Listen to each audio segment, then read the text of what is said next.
wípé kí ìran Yorùbá ká ṣáà lè wà lójú kan náà ká má bọ́ kúrò lóko ẹrú. Tí ẹ bá wò wípé ẹ gbọ́ pé wọ́n pe mítìnì kankan níbì kan, mo fẹ́ kẹ́ mọ̀ wípé mítìnì lọ underground. Wọ́n ń ṣe ìpàdé yẹn ní underground, ṣùgbọ́n lọ́wọ́ á mú wọn. Ẹ máa bá mi ká lọ. Ẹ̀gbọ́n náà ṣé èèwọ̀ ni fún ìran Yorùbá láti ní òmìnira? Ṣé èèwọ̀ ni òmìnira fún ìran Yorùbá? Ẹ̀yin àgbààgbà wa, ẹ̀yin bàbá wa àtẹ̀yin ìyá wa, gbogbo ẹ̀yin ojúlùmọ̀, àìrí nínú àwọn ọmọ Yorùbá tọ́lọ́run ọba mi gbà fún, tọ́lọ́run ọba mi ṣọ̀nà rẹ̀ níre. Ẹ dárúkọ orílẹ̀-èdè náà lágbàáyé tí ò tí ì fẹsẹ̀ kàn, tó mọ tán pè ní òmìnira, tó mọ nǹkan tán pè ní ẹwà òmìnira, tó mọ tán pè ní ògo òmìnira, tó mọ tán pè ní ìbùkún òmìnira, tó mọ tán pè ní adé òmìnira. Síbẹ̀síbẹ̀ ó wà lára àwọn tó sọ wípé ìran Yorùbá ò gbẹ́dọ̀ ní òmìnira. Mo kí yín ẹ káàárọ̀ lẹ́ẹ̀kan sí. Mo forúkọ bàbá Akíntóyè àrólé Awólọ́wọ̀, mo mà tún fi kí yín pé àlàáfíà Ọlọ́run àjẹ́ ìjẹtán Olódùmarè, ìfọ̀kànbalẹ̀ tí ń bà sínú ayé ènìyàn táyé ènìyàn fi ń lójú yóò wọnú ayé yín lọ. Mo kí yín lẹ́ẹ̀kan sí lórúkọ bàbá Stephen Adébánjí Akíntóyè àrólé Awólọ́wọ̀, bí mo ṣe máa ń pè wọ́n, bàbá tó ṣe é fi yangàn láwùjọ àwọn bàbá. And let me use the opportunity to say thank you to my father, Baba Stephen Akíntóyè, fún ọ̀rọ̀ ìmọ̀ràn, ọ̀rọ̀ ìṣítí, ọ̀rọ̀ bàbá sí ọmọ tí mo jí gbà lánàá. Bàbá mi ò ní wá yín tì. It showed that Baba loved the Yorubas. Bàbá ń sọ fún mi pé ẹ̀jẹ̀ ara wọn Yorùbá ni, pé àwọn ò ní fẹ́ kí òun kókó ta sí ìran Yorùbá tí ó dúró gẹ́gẹ́ bí àbùkù. Àgbáyé máa dá lẹ́sà o. Mo forúkọ bàbá yẹ kí gbogbo ẹ̀yin bàbá mi l'Amẹ́ríkà, ní London, ní Canada, àtẹ̀yin ìyá mi káàkiri gbogbo bí tẹ́ wà, pé àjíǹde ara yóò máa jẹ yín. Májàsọ́lá wà, Májàsọ́lá òòṣà, Àníyíkáyé, ọmọ tó jọmọ lọ, ààrẹ akọni Oòduà, olóyè ṣe Sunday ọmọ Adéyẹmọ Ìgbòho Òòṣà, tí mo forúkọ rẹ̀ tọwọ́tọwọ́ tàkúrẹ́ tèkìtì tòǹdó tìlàjẹ́ tàkókó tọkàtọkà, tìgbómìnà tèkó tẹ̀gbá tìjẹ̀bú tí mo fi kí gbogbo ẹ̀yin bàbá mi pátá tẹ́ gbàgbọ́ nínú òmìnira Yorùbá, pé irú àkókò báyìí ló yẹ kí ìran Yorùbá kókó nínú ìgbèkùn Nàìjíríà. Ẹ ní ṣubú darí ayé yín nù, àní wá yín tì láwùjọ àwọn olóríire. Mo forúkọ gbogbo àwọn Yorùbá world media, lọ́sàn-án lóru wọ́n ń ṣiṣẹ́ takuntakun, wọ́n ná owó wọn, wọ́n ná gbogbo táìmù wọn látòrí president Dr. Sabi. Ẹ kú ọjọ́ ìbí àná, èmi ṣe ẹ̀gbọ́n ni mo ṣe rí ní ọ̀pọ̀ ilẹ̀ máa ṣe láyé. Bàbá Fàtáyé Ògúrúbídó, Ajakọ̀ìn, Àkàlàmàgbò, Àṣàkẹ́ TV, Kóìkí International, ìyá mi ọmọ Ọbásanjọ́, Àṣeyọrí TV, Ọmọlúkà, Òmeyọ̀, gbogbo yín pátápátá lọ́lọ́run ọba mi Òdùmarè yóò bá mi dùn yín nínú. That you use all your energy to work for the Yoruba freedom. Ẹ ní wọnú ìgbèkùn. Mo kẹ́ ẹ̀yin bàbá mi l'Amẹ́ríkà, mo kẹ́ ẹ̀yin bàbá mi ní Italy, mo kẹ́ ẹ̀yin bàbá mi káàkiri gbogbo àgbáyé, níbikíbi tẹ́ ẹ bá wà. Àjíǹde ara yóò máa jẹ yín, ojú ò ní tì yín, ìbànújẹ́ ò ní wọlé ayé yín o. Ẹ ti rí tọ́pìkì tí mo tún gbé wá láàárọ̀ yìí. Bá mi bá mi Akíntóyè àti bá mi Májàsọ láti ní mọ́jà ìndẹ̀ ìjà ṣùgbọ́n ó àtàlẹ́ àná lọ̀rọ̀ yẹn ti ń gbé mi lọ́kàn ẹ rí i pé mi ò lè ṣe ṣó lánàá mo kàn jókòó mo wá wò ó òun ló mú tọ́pìkì yẹn jáde pé ṣé èèwọ̀ ni òmìnira jẹ́ fún ìran Yorùbá ni kí ìran Yorùbá dáyé wà láàyè ara wọn ṣé èèwọ̀ ni kí àwa tá a lórí ọ̀fẹ́ àti travel out ṣé èèwọ̀ ni ká jẹ́ ká jèrè òmìnira àwọn tó travel out wọ́n rí òmìnira náà òmìnira tó ń jẹ òmìnira temporary ni ṣé èèwọ̀ ni kí ọmọ Yorùbá ká tẹ̀ gbégbé ayé òmìnira ṣé èèwọ̀ lòmìnira jẹ́ fún ìran Yorùbá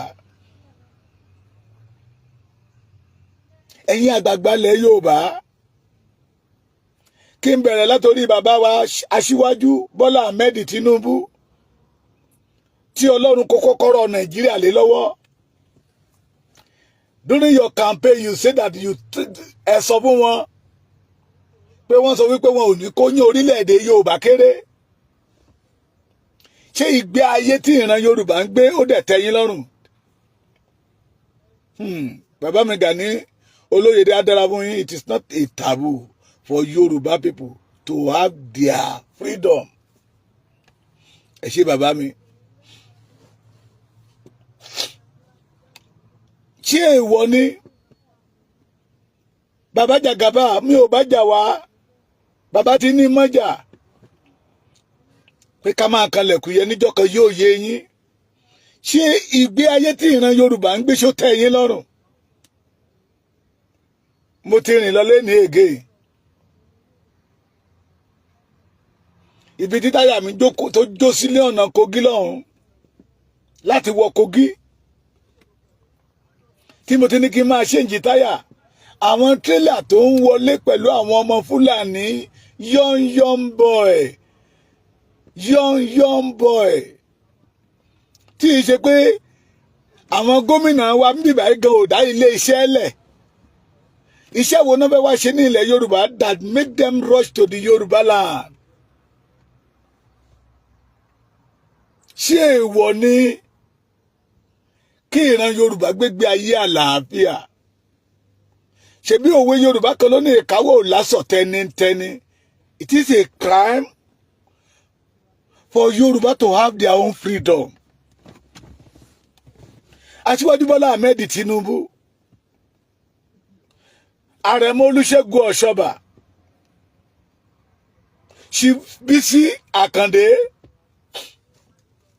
ṣé èèwọ̀ ni tàbí kí n sọ wípé àṣàsí Fúlàní ló mú yín that make you afraid to say the truth that Yorùbá must have their own freedom àbí ìbẹ̀rù ká má bàa pa yín àbí owó tẹ́ ẹ dẹ̀ mọ̀ pé tẹ́ máa jẹ́ ti jiná tẹ́ ẹ rántí àwọn tó jẹ́ wípé igi tó máa fi ṣe tó máa jẹ gan wọn àti ìrí ọ̀pọ̀lọpọ̀ tí ìrí nǹkan tó máa ṣe gan. ẹ̀yin mẹ́tẹ̀ẹ̀ta tí mo dárúkọ yìí lè play major role nínú APC ẹ wo ẹ̀yin wò the population of the Yorùbá is over 50 million over 60 million tẹ́ ẹ̀ ń pariwo ṣé èèwọ̀ ni ẹ jáde síta kẹ́ ẹ bá wa sọ̀rọ̀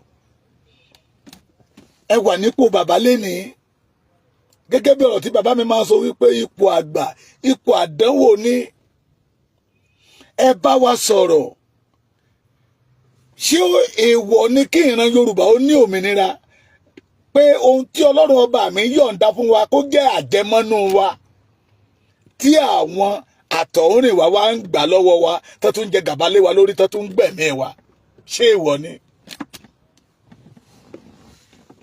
sàtẹ́ẹ̀lì sọ̀rọ̀.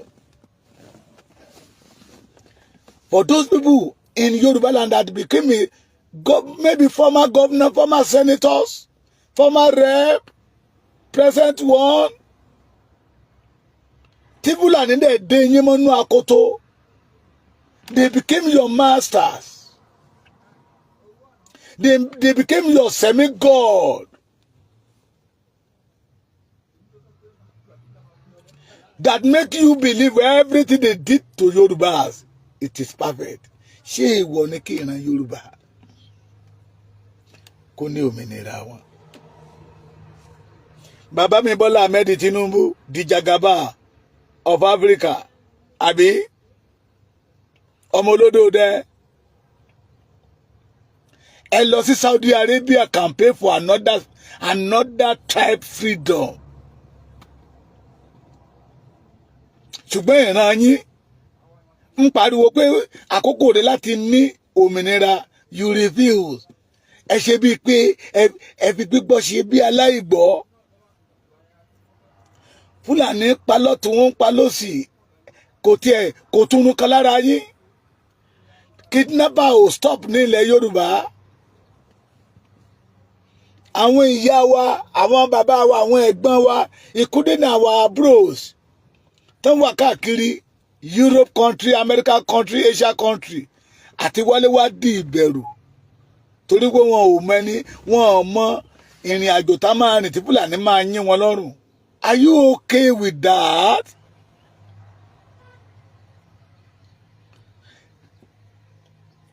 Ẹ mọ ìtàn, ẹ ka ìtàn àwọn bàbá wa sẹ́yìn. Ṣé ìwọ ni kí ìran Yorùbá ó ní òmìnira? Bàbá Olúfàlàyé, General Alani Akínrìnàdé, bàbá ṣé Fáṣọ̀rántì ni àbí kílẹ̀ ń pè wọ́n, Pa Adébánjọ, Olúṣẹ́gun Ọbásanjọ́, àtẹ̀yìn àgbààgbà ilẹ̀ Yorùbá tẹ́ ẹ mọ̀ pé àgbààgbà nìyí, tó jẹ́ pé lójoojúmọ́ lẹ́ ń kí ọwọ́ bọ ìwé Fúlàní kán máa fi ìran Yorùbá kán máa fi wá sọ̀kò ìbànújẹ́ káàkiri. Ìgbé ayé tí Yorùbá dẹ̀ ń gbé dẹ̀ ń dùn mọ́ yín lọ́rùn, ó ń dùn mọ́ yín inú ṣá. And you call yourself a father to us. Irú bàbá wo ni ká wá pè yín that make you go against the freedom of the Yoruba land?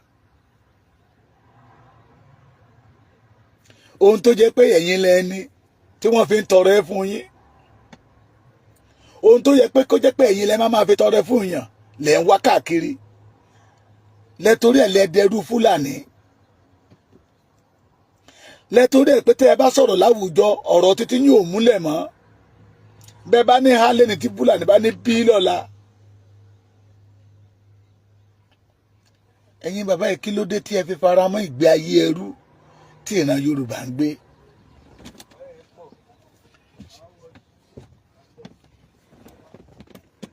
Kí ló dé tí ẹ fi fara mọ́ ìgbé ayé ẹrú tí ìran Yorùbá ń gbé? A wà lórí ilẹ̀ wa, we became a slave in our father's land. Nígbà táwa ń ṣe kékeré, èmi ò gbọ́ pé Fúlàní wọnú oko kòkó rí.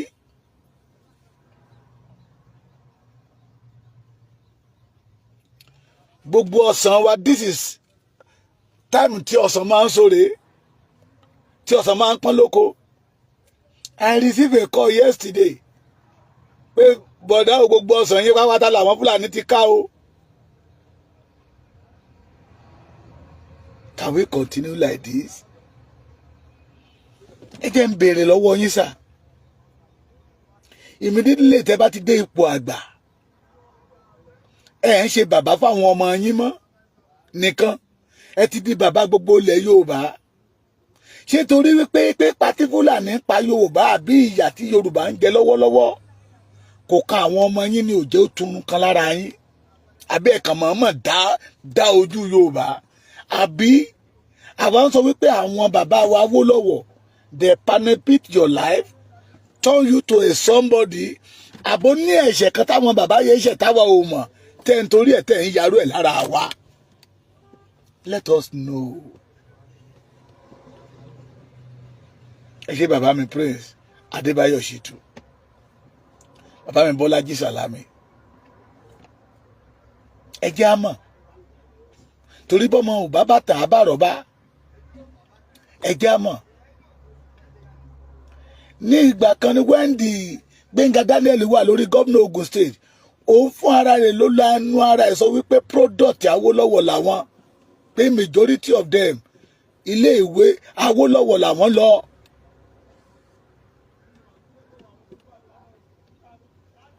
Ẹ jẹ́ ká mọ̀ bóyá ó ní ẹ̀ṣẹ̀ kan táwọn bàbá yẹn ṣẹ̀ tẹ́ wọ́n ń yarú ẹ̀ lára Yorùbá lénìí, tó fi jẹ́ pé ìgbé ayé ẹrú, ìgbé ayé àdánù, ìgbé ayé òfò, ìgbé ayé kí ìran Yorùbá máa sìngbà káàkiri ló dẹ̀ ń dùn mọ́ ẹ̀yin bàbá wa nínú. I don't want to talk with anger this morning, but mo kàn fẹ́ béèrè ìbéèrè yẹn lọ́wọ́ yín ni pé ẹ mọ̀ àwa lè ní pé freedom, we need freedom, we need freedom. Bóyá ẹ̀yin bàbá yìí dẹ̀ ti fojú àgbà wò pé freedom kẹ̀ èèwọ̀ Yorùbá ni, ìran Yorùbá ò gbọdọ̀ ní freedom. Ẹ jẹ́ ká mọ̀ pé no. Torí mo mọ̀ iye òun ṣe ọ̀rọ̀ ìtàn mọ́. Adániwáyé tó dá gbogbo wa, Olódùmarè, ọba àṣeyí òwú, kò dá àwa àti Fúlàní papọ̀, kò dá àwa àti Ìgbò papọ̀. Nigeria was not a product of God. Nigeria was not a plan of God. Nigeria did not arrange by God, arranged by British láti lè kó ìran Yorùbá ní ìgbèkùn. They know pé Ọlọ́run dá wa pé tó bá dé wípé Ọlọ́run ti dá wa papọ̀ mọ́ra wa. Let me give you an example. Èdè Èkìtì kì í ṣe àwọn bàbá wa ló dọ́gbọ́n ẹ̀. Tẹ́ bá tún dé Àkúrẹ́ tó dúró gẹ́gẹ́ bí ẹ̀gbọ́n fún Èkìtì, ẹ rí i pé èdè wọn tún yàtọ̀ díẹ̀díẹ̀ sí titi wa. Kì í ṣe àtọ́dá tí ènìyàn ṣe. Tẹ́ bá wá dé Oǹdó, Ọ̀wọ̀, èdè wọn kì í ṣe product ènìyàn. Kẹ́ wá kúrò mẹ́kẹ́ dé Ìgbómìnà, Ìlọrin, àwọn ẹyẹ wọn àti mọ̀ tó ń rún tó ṣubú lù wọ́n ni. They are not Fulanis. Kẹ́ wá lọ sí Òkun ní Kogi, kẹ́ wá kò lókun ní Kogi, ẹ̀rí mọ́ Ọ̀ṣun State. Tẹ́ bá tún dé àwọn ti Jẹ̀ṣà, àwọn Ògèdèǹgbé Agbógungbòrò àti Gbẹ̀ngbẹ̀ lójú ogun. Ìjẹ̀ṣà onígi ìdáná ilé lẹ́rú ọwá tí múná roko. Èdè wọn kì í ṣe pé àwọn bàbá wọn ò àrẹ́ǹjì ẹ̀. Kẹ́ wá dé Ilé Ifẹ̀ níbi tójú rẹ̀ ti máa wá. Ẹ kúrò ń bẹ̀, ẹ lọ sí Ẹdẹ, ẹ lọ sí Òṣogbo, Ìgbómìnà, ẹ kúrò ní Ìgbómìnà, ẹ kọjá lọ sí Ìbàdàn, àwọn Ògbómọ̀ṣọ́, Ọ̀yọ́ tàn. Èdè wa tó ń sọ not arranged by our forefathers. Kẹ́ wá lọ sí Ogun State, ẹ rí Ẹ̀gbá ń bẹ̀, Rẹ́mọ, Ìjẹ̀bú, Ẹ̀gbádò. Bọ̀tọ̀ ló ń so wá papọ̀ pé gbogbo yín ọmọ ìyá ni yín. Gbogbo yín ọmọ ìyá ni yín. That is why tó fi rọ lẹ́bí máa rí tó fi rọ Èkìtì lọ́rùn that he believe that he is a Yorùbá man. Ondo believe he is a Yorùbá man. Ìgbómìnà, Ìlàjẹ, Ìkálẹ̀, Ẹ̀gbá, Àkókó, gbogbo wa pátápátá tọ́lọ́run so papọ̀. Àwọn Àwórì, they believe that they are Yorùbá nítorí tọ́lọ́run dá wa papọ̀. Bí èdè wa bá tẹ̀ jẹ́, gbogbo èdè tí mo dẹ̀ ń sọ yẹ kò sí bó ṣe máa sọ tẹ́ ẹ̀ ní gbọ́. That is how God arranged the Yorùbás, the ọmọlúàbís. Gbogbo àwọn tí mo dárúkọ yẹ, we all believe that we are ọmọlúàbís. But the Igbos, we are not one. The Fulani, the Hausas, we are not one. Arranged by devil master the British tán kó wa lẹ́rú sáà ẹ mà tẹ̀jú wa lọ. Mo tún béèrè lẹ́ẹ̀kan sí ṣé ìgbé ayé tí Yorùbá ń gbé lọ́wọ́ ó tẹ́ yín lọ́rùn? Màmá mi kan pè mí lánàá pé 45 years rèé tó ń ti wálé gbẹ̀yìn. Mo ní ẹ máa bọ̀ kò sí wàhálà, Olóhùn ò wá. Wọ́n máa rán mi lọ ságbolé wọn. Báwọn máa rán mi lọ ságbolé wọn. Ṣé ó yẹ kó rí bẹ́ẹ̀? Yorùbá cannot go to Kaduna, Kano, Katsina. Káwọn ọmọ wa lọ máa pa wọ́n lọ́n bí ẹni pẹ́ràn. But it is easy for the Fulani to come to the Yoruba land, starting killing us like a goat. Láàrin ìlú, ẹni tó bá pẹ́ tó ti dé Adó lálẹ́ Adó kéré Adó ti fẹ́ o, Adó ti fẹ́ tóbi ju Èkó lọ o. Ẹ máa rí màálù láàrin ìgboro níbi tí àwọn ènìyàn ń gbé. Ṣé ìgbé ayé tí Yorùbá ń gbé ṣó tẹ́ yín lọ́rùn? Ẹ̀yin bàbá wa, ẹ̀yin àgbààgbà ilẹ̀ Yorùbá tẹ́ ń pera yín ní agbẹnusọ fún ìran Yorùbá.